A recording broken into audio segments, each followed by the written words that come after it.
was such a good one, and suited me so well, and I would not have risked the loss of it. 8 weeks passed away like this, and I had written about abbots and archery and armour and architecture and Attica, and hoped with diligence that I might get on to the piece before very long. It cost me something in foolscap, and I had pretty nearly filled a shelf with my writings, and then suddenly the whole business came to an end. To an end. Yes, sir, and no later than this morning. I went to my work as usual at 10 o'clock, but the door was shut and locked, with a little square of cardboard hammered onto the middle of the panel with a tag. Here it is, and you can read it for yourself. He held up a piece of white cardboard about the size of a sheet of notepaper. It read in this fashion: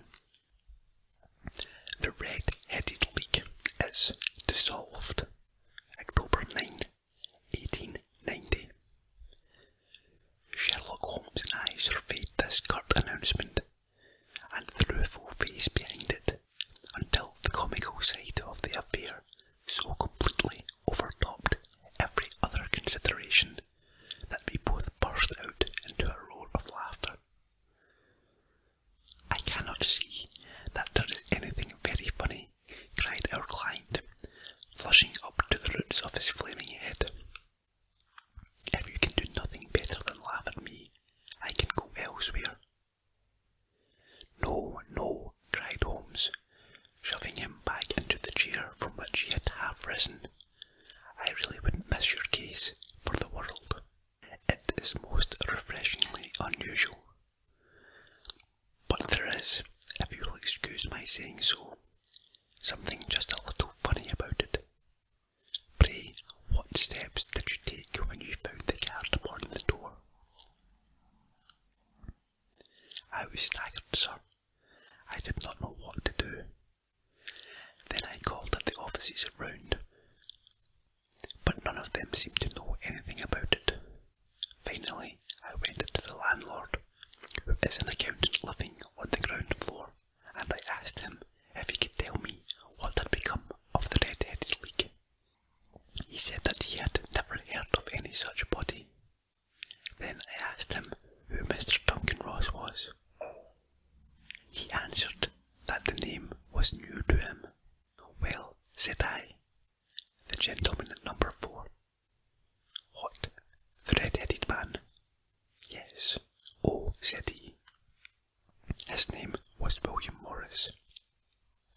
He was a solicitor, and was using my room as a temporary convenience until his new premises were ready. He moved out yesterday." "Where could I find him?" "Oh, at his new offices. He did tell me the address. Yes, 17 King Edward Street, near St. Paul's.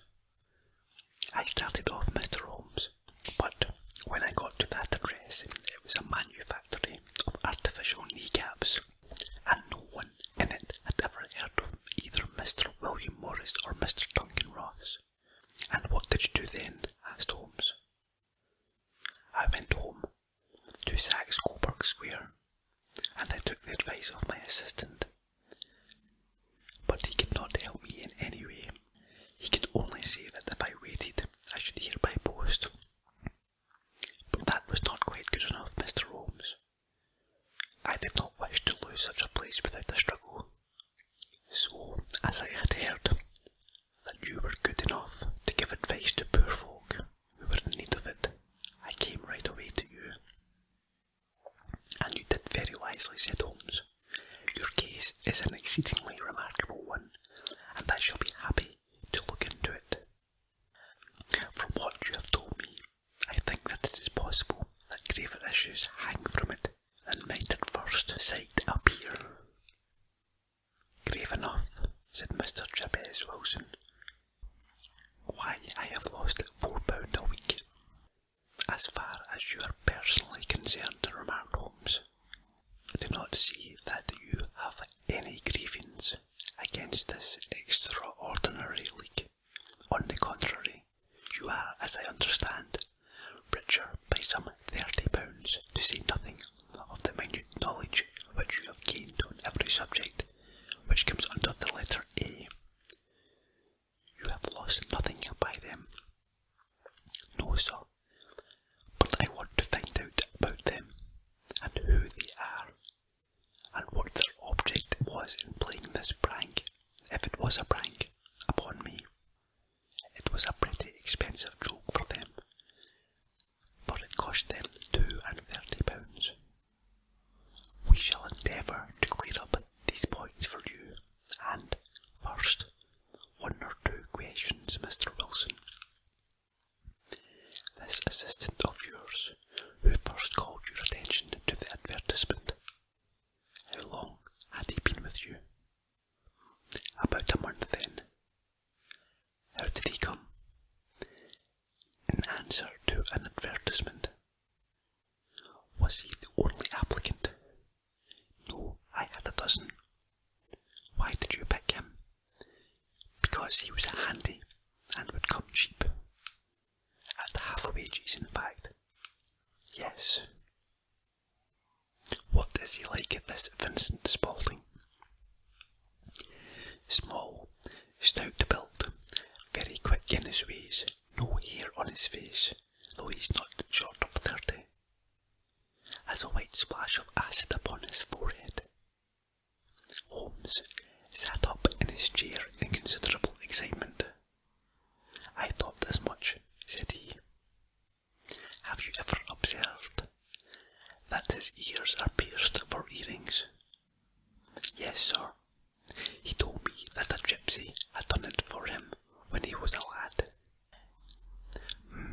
Said Holmes, sinking back in deep thought. He is still with you? Oh, yes, sir. I have only just left him. And has your business been attended to in your absence? Nothing to complain of, sir. There's never very much to do of a morning. That will do, Mr. Wilson. I shall be happy to give you an opinion upon the subject in the course of a day or two. Today is Saturday, and I hope that by Monday we may come to a conclusion. End of part 2. If you enjoyed the ASMR podcast, please consider leaving a review on iTunes